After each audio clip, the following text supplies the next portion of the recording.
Islam modern, Rashid Ridho dan Muhammad Iqbal. Assalamualaikum warahmatullahi wabarakatuh. Halo teman-teman semuanya, pada video kali ini aku akan membahas tentang perkembangan peradaban Islam pada masa modern beserta kemajuannya. Selain itu, aku juga akan membahas dua tokoh pembaru dalam Islam yang sangat berpengaruh, yaitu Rashid Ridho dan Muhammad Iqbal. Selamat menyaksikan. Sejarah perkembangan peradaban Islam modern. Teman-teman semuanya, pada masa modern, kondisi umat Islam sempat mengalami kemunduran di banyak bidang, mulai dari pendidikan, ekonomi, sampai ilmu pengetahuan. Ditambah lagi, banyak negara Islam yang dijajah oleh bangsa Barat. Karena penjajahan itu, perkembangan umat Islam jadi terhambat dan banyak yang tertinggal dibanding negara lain. Pendidikan juga belum berkembang dengan baik. Jadi ilmu pengetahuan umat Islam makin menurun. Nah, dari situlah teman-teman mulai muncul tokoh-tokoh pembaru Islam yang mengajak umat Islam supaya bangkit lagi. Mereka hanya menginginkan umat Islam supaya maju, memiliki pendidikan yang bagus, dan mengikuti perkembangan zaman tanpa meninggalkan ajaran Islam. Kemajuan peradaban Islam modern. Teman-teman, kalian tahu nggak sih, setelah muncul para tokoh pembaru Islam, peradaban Islam makin berkembang. Pendidikan Islam juga semakin maju dengan adanya sekolah, pesantren, dan universitas Islam di berbagai negara. Umat Islam juga mempelajari ilmu pengetahuan dan teknologi modern supaya tidak tertinggal dari bangsa lain. Selain itu, bertakwa juga dilakukan dengan cara modern loh teman-teman. Misalnya seperti lewat media, organisasi, dan pendidikan. Nah, dari situ teman-teman, umat Islam perlahan mulai berkembang dan bisa mengikuti kemajuan zaman. Rashid Ridho 1865 sampai 1935 Masehi. Teman-teman semuanya, Rashid Ridho adalah salah satu tokoh pembaru Islam yang cukup terkenal. Beliau lahir di Lebanon tahun 1865. Dan banyak yang terpengaruh oleh pemikiran Muhammad Abduh dan Jamaluddin Al-Afghani. Rashid Ridho menyebarkan pemikirannya melewati majalah loh teman-teman yang bernama Al-Manar. Menurut beliau, umat Islam harus kembali berpegang pada Al-Quran dan juga hadis. Beliau juga bilang kalau umat Islam harus maju dalam pendidikan dan juga ilmu pengetahuan agar tidak kalah dengan bangsa lain. Selain itu, Rashid Ridho mendukung ijtihad agar umat Islam bisa menyesuaikan diri dengan perkembangan zaman. Beliau juga mengajak umat Islam untuk bersatu supaya lebih kuat dan maju. Muhammad Iqbal 1877 sampai 1938 Masehi. Teman-teman semuanya, kalian tahu nggak sih, Muhammad Iqbal adalah seorang penyair sekaligus pemikir Islam loh. Beliau lahir di Punjab pada tahun 1877. Beliau juga pernah belajar di Eropa loh, sehingga memiliki wawasan yang sangat luas tentang perkembangan dunia modern. Menurut Muhammad Iqbal, umat Islam harus bangkit dari ketertinggalan dan harus memiliki rasa percaya diri untuk terus maju. Beliau juga berpendapat kalau Islam itu dapat mengajarkan umatnya untuk terus berkembang dan tidak malas untuk belajar. Nah, oleh karena itu, pendidikan dianggap sangat penting teman-teman, supaya umat Islam bisa maju dan mampu bersaing di zaman modern.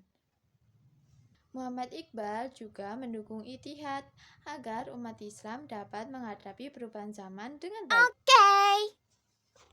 Dari perkembangan peradaban Islam modern dan perjuangan tokoh-tokoh pembaru Islam seperti Rashid Ridho dan Muhammad Iqbal, kita bisa belajar bahwa umat Islam harus belajar, berkembang, dan tidak takut menghadapi perkembangan zaman.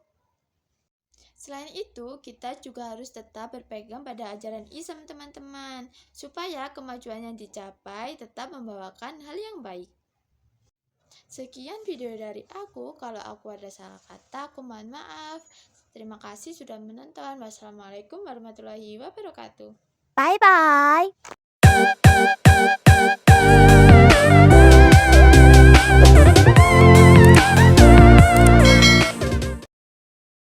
Detik-detik proklamasi kemerdekaan dan sambutan terhadap proklamasi.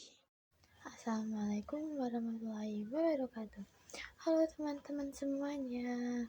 Di video kali ini aku mau membahas tentang apa yo?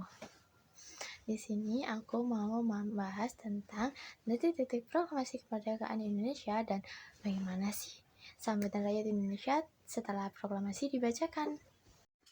Teman-teman semuanya, sebelum Indonesia merdeka, bangsa Indonesia dijajah oleh Jepang loh. Selama penjajahan, rakyat Indonesia juga mengalami banyak penderitaan dan hidup dalam kesulitan. Namun, pada tanggal 15 Agustus, Jepang menyerah kepada sekutu karena kalah dalam Perang Dunia. Wow! Kabar ini menjadi kesempatan besar bagi bangsa Indonesia untuk segera memproklamasikan kemerdekaannya. Setelah mendengar berita tersebut, para pemuda Indonesia seperti Bikana, Sairul Saleh, dan Soekarni mendesak Soekarno dan Muhammad Hatta agar segera memproklamasikan kemerdekaan tanpa campur tangan Jepang. Tetapi saat itu terjadi perbedaan pendapat antara golongan tua dan golongan muda. Golongan tua ingin proklamasi dilakukan dengan lebih hati-hati, sedangkan golongan muda ingin kemerdekaan diumumkan secepat mungkin. Nah itu, pada tanggal 16 Agustus 1945, Soekarno dan Hatta dibawa ke Rengas Dengklok oleh golongan muda. Tujuannya supaya mereka tidak dipengaruhi oleh Jepang dan segera menyatakan kemerdekaan Indonesia. Setelah ada kesepakatan, Soekarno dan Hatta kembali ke Jakarta pada malam hari. Mereka kemudian menyusun teks proklamasi bersama Ahmad Soebardjo di rumah Laksamana Tadashi Maeda. Teks proklamasi ditulis langsung oleh Soekarno, lalu diketik ulang oleh Sayuti Malik agar lebih rapi. Setelah semuanya siap, pada pagi hari tanggal 17 Agustus 1945 pukul 10 pagi, Soekarno membacakan teks proklamasi di rumahnya yang berada di Jalan Pegangsaan Timur nomor 56 Jakarta. Setelah pembacaan proklamasi selesai, bendera merah putih dikibarkan oleh Latif Hendraningrat dan Suhut. Seluruh rakyat yang hadir menyambut momen itu dengan penuh rasa haru dan bangga karena Indonesia akhirnya resmi merdeka. Teman-teman semuanya, dalam peristiwa proklamasi kemerdekaan ada beberapa tokoh penting yang memiliki peran besar. Yang pertama, Insinyur Soekarno bertugas membacakan teks proklamasi kemerdekaan Indonesia. Yang kedua ada DRS Muhammad Hatta mendampingi Soekarno dan ikut menandatangani teks proklamasi. Yang ketiga ada Subadjo membantu menyusun teks proklamasi bersama Soekarno dan Hatta. Yang keempat ada Sayuti Malik bertugas mengetik teks proklamasi supaya lebih rapi dan siap dibacakan. Selain itu, Fatmawati juga memiliki peran penting loh teman-teman, karena beliau menjahit bendera merah putih yang kemudian dikibarkan saat proklamasi. Dan setelah proklamasi dibacakan, seluruh rakyat Indonesia menyambutnya dengan penuh rasa senang, bangga, dan haru. Berita kemerdekaan cepat menyebar ke berbagai daerah, lewat radio, surat kabar, dan dari mulut ke mulut. Walaupun saat itu alat komunikasi masih terbatas, semangat rakyat Indonesia sangat besar menyebarkan kabar kemerdekaan. Di berbagai daerah, masyarakat mulai mengibarkan bendera merah putih dan mengadakan perayaan sederhana sebagai tanda syukur atas kemerdekaan Indonesia. Rakyat Indonesia juga ikut berjuang mempertahankan kemerdekaan dari bangsa asing yang ingin menjajah Indonesia kembali. Banyak rakyat yang rela berkorban demi menjaga kemerdekaan bangsa. Semangat persatuan dan perjuangan rakyat Indonesia pada saat itu sangat luar biasa. Semua rakyat bekerja sama demi mempertahankan kemerdekaan yang sudah diperjuangkan dengan susah payah. Proklamasi kemerdekaan memiliki makna yang sangat penting bagi bangsa Indonesia. Dengan adanya proklamasi, Indonesia resmi menjadi negara yang merdeka dan bebas dari penjajahan. Proklamasi juga menjadi awal berdirinya Negara Kesatuan Republik Indonesia.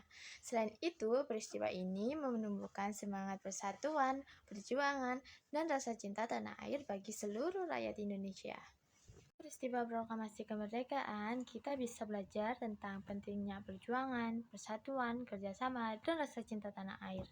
Sebagai generasi muda, kita harus menghargai jasa para pahlawan dengan cara belajar yang rajin, menjaga persatuan, dan ikut membangun bangsa Indonesia supaya lebih maju. Kita juga harus meneladani semangat para pahlawan yang rela berjuang demi kemerdekaan Indonesia. Sekian yang bisa aku sampaikan. Terima kasih sudah menonton video ini. Wassalamualaikum warahmatullahi wabarakatuh. Bye bye.